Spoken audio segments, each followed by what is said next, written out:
We're about to go into a dark winter. Dark winter. A dark winter.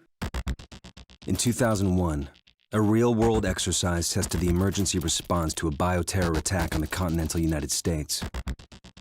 The operation was called Dark Winter. As we head into a very dark winter ahead. In a few days, the simulation spiraled out of control. The operation predicted a rapid breakdown in essential institutions, civil disorder, and massive civilian casualties. Dark Winter has revealed how vulnerable we've become. Britain is braced for a dark winter as new measures are deployed to stem a surge of coronavirus. We live in a complex world. And the more complex it gets, the more fragile it becomes. The system is built on a global supply chain that gets things where they're needed, just in time. We've created a house of cards. Remove just one, and everything falls apart. History may be repeating itself as the pandemic is once again causing supply chain shortages for many of the products that we use every day. The global supply chain is made up of ships and trains and trucks, and it's designed for predictable patterns of demand, which is the exact opposite of what we have right now. We're just seeing a lot of confusion, a lot of chaos, and a lot of uncertainty disrupt the whole system. The stories that we are now hearing about the caution that if you want to have Christmas toys for your children, it might be the time to start buying them because the delay may be many, many months. Last year, 200 million people swarmed their local stores on November 23rd. We call that day Black Friday. Did you know that a flu virus can survive on the surface of a banknote for up to 17 days? One day, there will be a pandemic. It could begin during the crush of Black Friday sales. We don't get the people vaccinated who need to be vaccinated, and we get that conflating with an influenza season. We could have a dark, bad winter. A pathogen will jump from tainted banknotes to human skin, onto food, toys, children, and loved ones. By the time patient zero feels the first sore throat, millions of people will already be infected. We have to bring this epidemic to an end, primarily by getting the vaccine out in large numbers to the entire world. And we have to make sure that we're ready because there will be another pandemic. As I recently released the key parts of my pandemic preparedness plan so that America isn't caught flat-footed with a new pandemic comes again, as it will. Will we work together to save lives, defeat COVID-19 everywhere, and take the necessary steps to prepare ourselves for the next pandemic, for there will be another one. From this point, the breakdown will happen fast. Day 1, hospitals will reach capacity. Panic will strike. Day 2, quarantine zones will be established. Resources will be rationed. Transport will go into lockdown. Day 3, international trade will stop. The oil will dry up. The stock market will collapse. Fed Treasury Secretary Janet Yellen says failure to raise the debt ceiling could lead to, quote, widespread economic catastrophe. It could precipitate a historic financial crisis. What would the markets do? Rates might spike, stocks sell off, all kinds of turmoil. And all of this, of course, could lead this recovery to turn into recession pretty quickly. 4, the power will fail. The shelves will be empty. The taps will run dry. And once hunger and despair take hold, people will do anything for survival. By day 5, everyone will be a potential threat. This is a pandemic of the unvaccinated. We've been patient, but our patience is wearing thin, and your refusal has cost all of us. Our complex world is primed for breakdown. And once the chaos strikes, there won't be resources to save us all. The only question left is, what will it take to save what remains?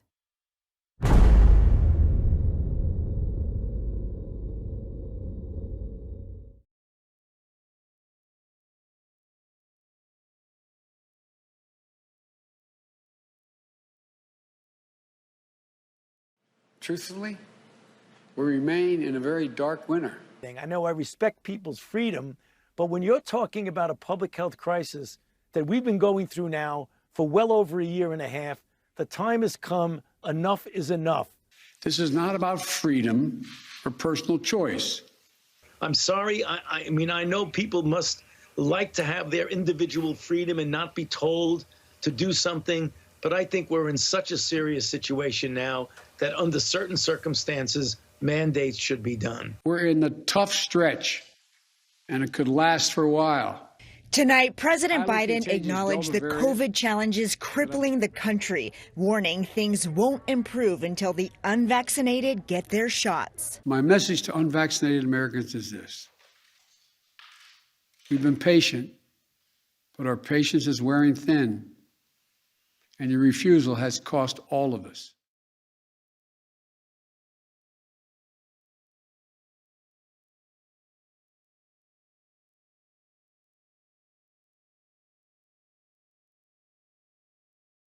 We have been reporting here on the dozens of cargo ships waiting off both coasts. Tonight, the warning about what's to come and what we're seeing in stores already.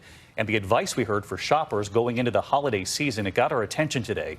From food on the shelves to a cheap energy deal. And now, fuel at the pumps. We're being told it might get harder to get all sorts of things at the moment. Well, you don't have to look far to see how much the pandemic has driven up the cost of goods and services. And part of the problem is a sea of trouble at the ports of Los Angeles and Long Beach that handle 40% of the nation's imports. Tonight, empty shelves lining more stores nationwide. Some retailers complaining product shortages are becoming as bad as they were at the start of the pandemic.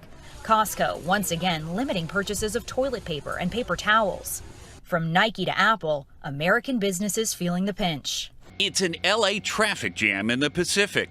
Tonight, a record 70 cargo ships carrying everything from furniture and electronics to holiday toys are just waiting to get into the ports of LA and Long Beach. COVID-19 disruptions causing a lack of workers at every part of the supply chain. Fewer dock workers and truckers means record bottlenecks of cargo ships off both coasts. Whether you're waiting on that couch you ordered to get delivered or maybe trying to get ahead of your holiday shopping, those goods might be stuck right here. Between the Port of Los Angeles and here in the Port of Long Beach, nearly 100 ships are out here just waiting for a place to dock. The stories that we are now hearing about the caution that if you want to have Christmas toys for your children, it might be the time to start buying them because the delay may be many, many months. Something is interrupted somewhere in the food chain, whether it's, like I said, packaging or containers or labor or the trucking to get it off the warehouse dock. I don't know what the end of the tunnel looks like. I thought we were coming into the end of the tunnel, and then it started all over.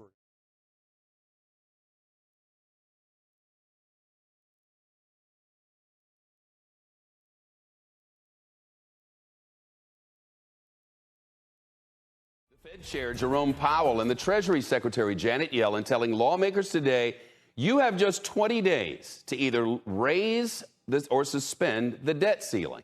And if you don't do that, America could face an economic crisis. It would be disastrous for the American economy, for global financial markets, and for millions of families and workers whose financial security would be jeopardized by delayed payment. But now the consensus on both sides of the aisles is that failing to raise the debt limit would produce widespread economic catastrophe. America would default for the first time in history.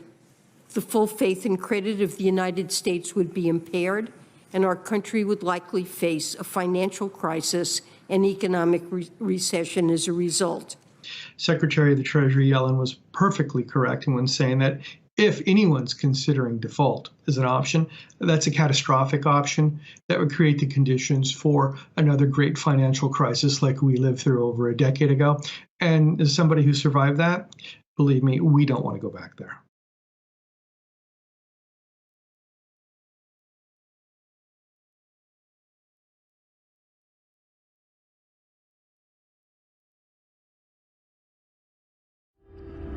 The UN issues its alarming new climate report, calling it a, quote, code red for humanity. Warning the Earth is warming much faster than they thought. Painting a dire picture of what the future may look like. Unprecedented events are now becoming common, and scientists all point to one thing. unequivocally, humans are causing climate change, and some of our most extreme weather events have a link to that change. Deaths running from that historic heat wave in the Pacific Northwest. Here on the street, this is measuring at 157 degrees. It feels like a furnace. Drying up lakes and reservoirs that millions rely on for their water supply. The people who live in this community had to run for their lives as the flames came through and burned their homes and their cars. There are nearly 50 burning in 6 western states. Thousands of people forced to evacuate and firefighters surrounded by flames as they wrestle with the Dixie Fire, destroying the entire town of Greenville. The heat also fueling summer storms. Elsa roaring ashore along the Gulf Coast. Twister after twister, zeroing in on Iowa. Oh, look at that. Look. Dangerous flash flood conditions in Nevada and Arizona. Oh my God, you guys! In parts of western Germany, days of heavy rain wiping away entire communities. There's so many people dead. Flash floods in China killing at least 25 and displacing hundreds of thousands. Forecasters warning more rain is on the way. My island is on fire.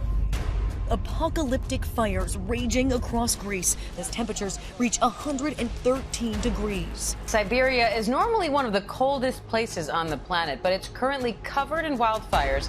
And for the first time in recorded history, smoke from those fires has even reached the North Pole. In Turkey, flash floods caused by torrential rain, hundreds unaccounted for. Torrential rain pounding southwest Japan. Rescuers still searching for those missing after those devastating floods in Tennessee.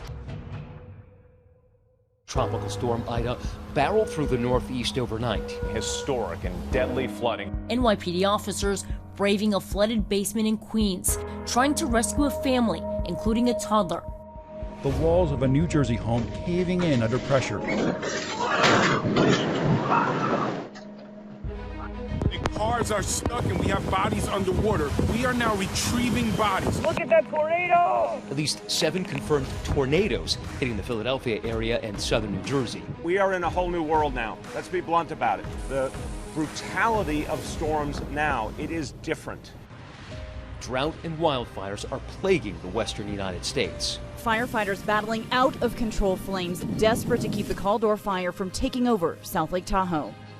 I don't know how the conversation tonight, tomorrow, and beyond doesn't turn to how do we aggressively mitigate greenhouse gas emissions. We can't undo the mistakes of the past. This generation can make the systemic changes that will stop the planet warming, and if we don't act, who will?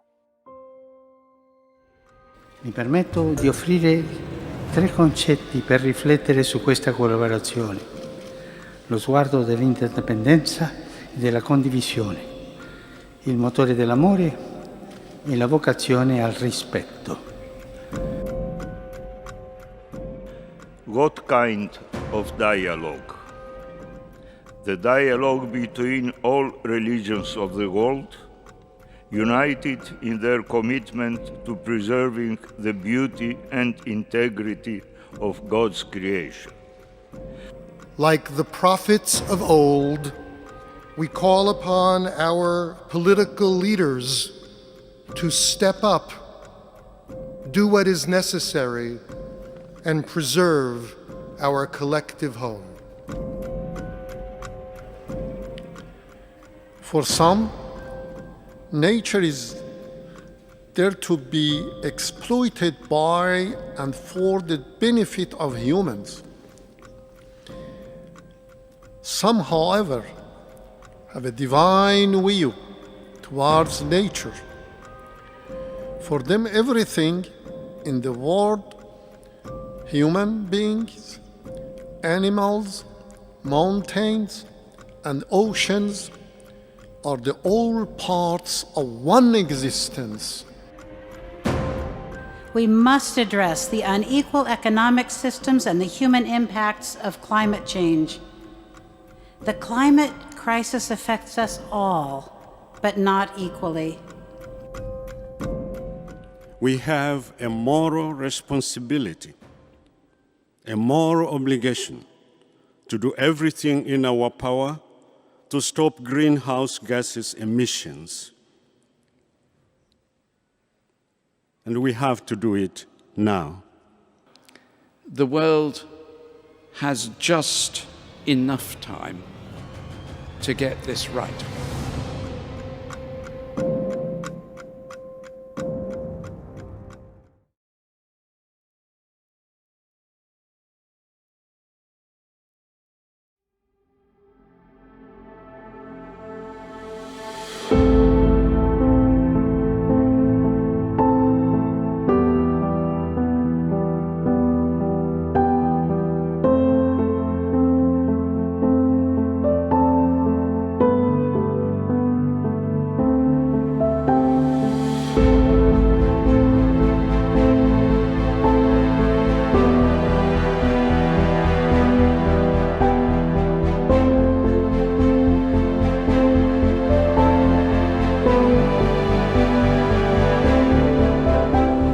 That we are at a pivotal moment.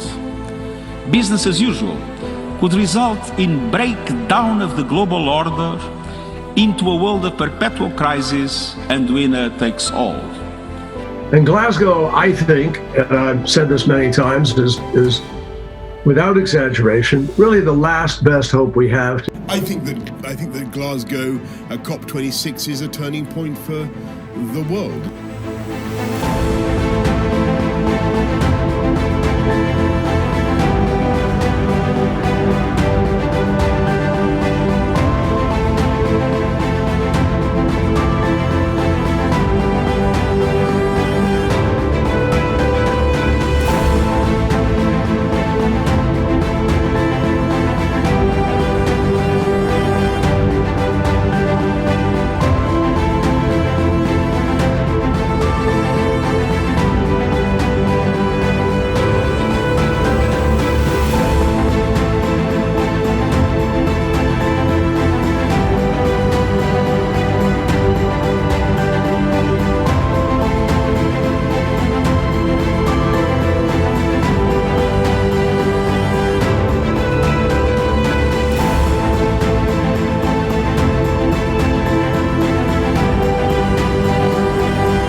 I'm here to sound the alarm. We are on the edge of an abyss and moving in the wrong direction.